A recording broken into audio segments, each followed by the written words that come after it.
So one thing that always kind of frustrates me, right, is when we talk about climate change, we talk about a Green New Deal, we talk about real climate action that needs to happen. There's not a lot of good arguments that you can use against climate action, right? We got to drastically reduce emissions, change our energy sources, and this is a great opportunity for us, right? This is a great opportunity for us to transform our entire economy, add new jobs, embrace the true 21st century on what's possible. I really like Bernie Sanders' plan because he got a transition plan that willing to train people and provide income for people who lost their jobs. This is a great opportunity because not only are we facing a big crisis, we get this opportunity to transition to a new economy that works for all. And this is why I like the Green New Deal. I had a conversation with Tulsi Gabbard before, where she was saying that she didn't like the Green New Deal because she wanted to focus clearly on climate instead of adding a lot of provisions. But I think if you do that, you're missing out on the opportunity that is the Green New Deal to transform our energy system and our economy as a whole.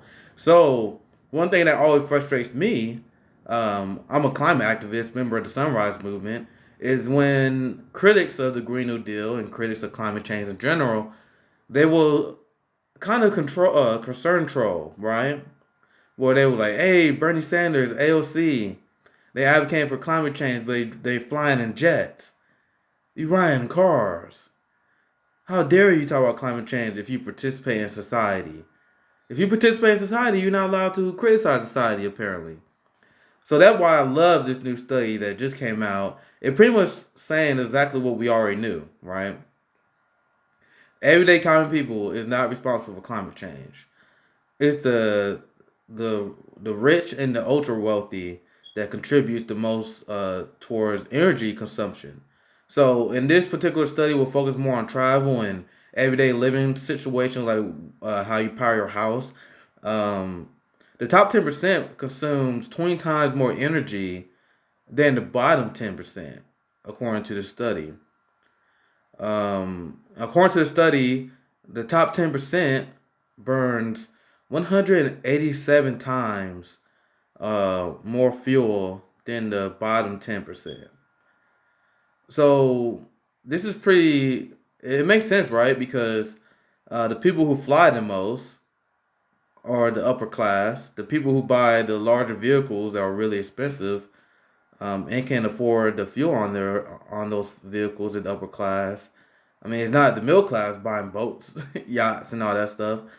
Um, but to me, I think this study it helps our argument. But the problem is, I don't think the study even lays out the biggest problem with blaming the working class and the poor for our climate change scenario, because there's a well-known study that came out not too long ago that said it was like 71% of global emissions are caused by 100 companies.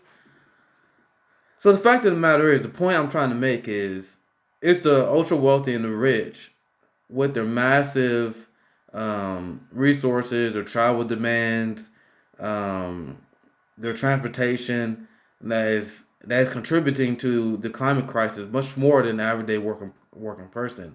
This is why, when it comes to fighting the climate crisis, we need very aggressive legislation, progressive keyword being progressive legislation, right?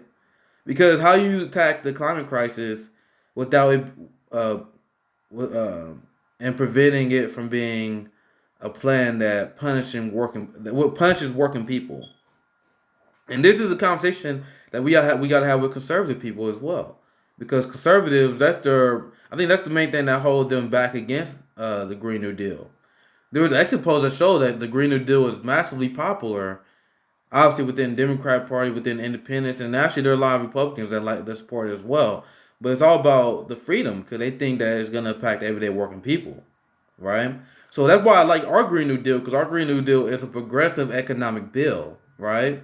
So the best way to make it a progressive policy to fight climate change without attacking the working class people, you can do things like invest in public transportation. That's a progressive economic system. because the rich people are not likely to use public transportation, but a strong public transit and everyday life can help save ton of money, right? Sorry, not just save ton of money, but reduce energy consumption among the working class, right? Obviously, you can have the higher taxes on the larger, more expensive vehicles. Um, Obviously, the big guzzling Lexus SUVs. Maybe jack up the taxes on those instead of my Corolla, for example. Everyday working class people cars, right? One solution that is often talked about is electric cars. And the reason why experts kind of they don't really recommend that because the goal well they don't recommend pushing that because the goal is to reduce the need for driving. And the way we should have it now is that we should have a if we had a real progressive country, progressive infrastructure, in which the Green New Deal is trying to accomplish, we will have massive public transportation. Because living here in Kansas City, you can't really get anywhere without a car. I think we should have the top transportation system in the world. Period. And I think that's what it's gonna take. But anyway, that's why I like to post these kind of studies because I want people to understand where the crisis of climate change is coming from. It's not coming from the everyday working class people. That's what they like to blame. They like to concern troll us, especially on the right. They like to attack us for participating in society. But study after study, including this one, keeps showing that the only way you can address climate change is through legislation because the people who are most responsible for climate change are the people with the power and the resources. Unfortunately, we're just in a position where our government is bought and paid for now. So, one big thing about climate change and climate denial in general is now in 2020, it's just not enough to acknowledge that climate change is a thing. You have to have bold action and a plan to get it done. And that's why I like the Sunrise Movement climate change plan because they don't the Sunrise Movement climate change scaling system because they don't just listen to the words of the politicians speak. They look at the plans, their action, the plan, the cause of action the politician makes. And between this presidential race, it's Bernie Sanders versus Joe Biden. Joe Biden has an F rating. I mean, like F minus. Like he was scored 33%. Of course, Bernie Sanders has an A rating. So I'm sorry, guys. Like climate is a big deal for me. So you're not gonna get me to vote for someone who has an F rating for the Sunrise Movement because even if he says the nice things on a few climate items, he's missing the entire picture. If you miss the entire picture, you're not gonna be able to reduce the emissions the way we need it to. If you're missing the picture on your Sunrise Climate Plan, it means you don't have the call to action. So the only way we really have to fight climate change is to elect Bernie Sanders. I'm not gonna vote for